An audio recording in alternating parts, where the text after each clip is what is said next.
xa xoay chrum áនៅទឹកដីផ្សារស្វាយជ្រុំខេត្តរស្វាយរៀងការលក់ដូររបស់បងប្អូនប្រជាពលរដ្ឋគឺគាត់នៅលក់អ៊ូអច្រើនធម្មតាទេហើយយើងឃើញហើយបាននៅផ្សារស្វាយជ្រុំគឺជាពលរដ្ឋជាពិសេសយាយដែលគាត់រកចំណូលមួយថ្ងៃគឺបានច្រើនបាទគឺរកចំណូលមួយថ្ងៃហើយការលក់ដូររបស់លោកយាយលោកតាអ៊ំពូមីងជាពិសេសណាអ្នកនៅក្នុងផ្សារស្វាយជ្រុំទឹកដីស្រុកស្វាយជ្រុំខេត្តស្វាយរៀងហើយយើងឃើញណាបាទគឺការលក់ដូរនៅទីនេះជាពិសេសនោះគឺបន្លែធម្មជាតិច្រើនបន្លែធម្មជាតិណាគឺមានស្អីគេខ្លះទៅហើយមានត្រីប្រែត្រីបន្លែធម្មជាតិគឺច្រើនណាបងប្អូនយើងហើយចឹងហើយគឺជាបាទទស្សនវិជ្ជាមួយនៅទឹកដីស្រុកស្វាយជ្រុំហើយយើងឃើញអំពីទស្សនវិជ្ជាមួយថ្ងៃគាត់រកចំណូលដោយការរកបន្លែធម្មជាតិ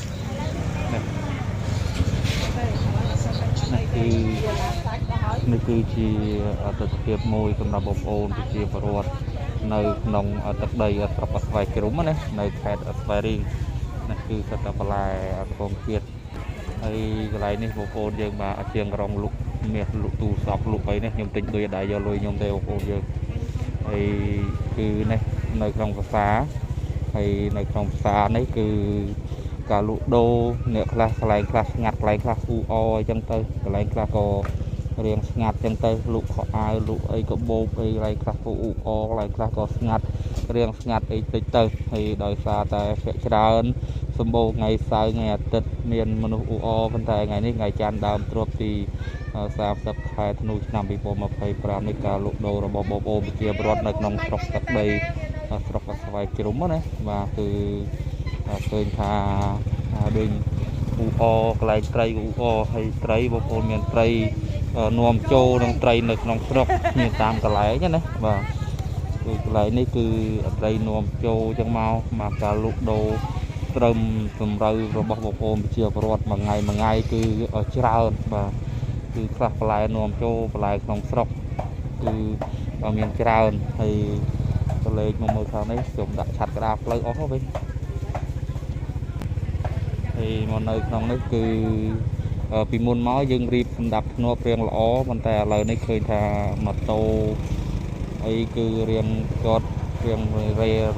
រញ៉ៃបន្តិចបងប្អូនដោយសារការលក់ដូរមកគេមិនអោយយកម៉ូតូចូលក្នុងឲ្យចុះដើរណាខ្លះគាត់នៅជិះចូលមួយខ្លះក៏គាត់ស្ងើអញ្ចឹងទៅ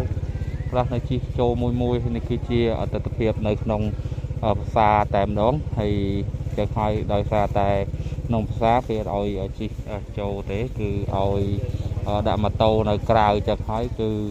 សូមបងប្អូនយើងពេលខ្លះដាក់ម៉ូតូផ្ញើទៅសុវត្ថិភាពឲ្យដើរចូលមកក្នុងមក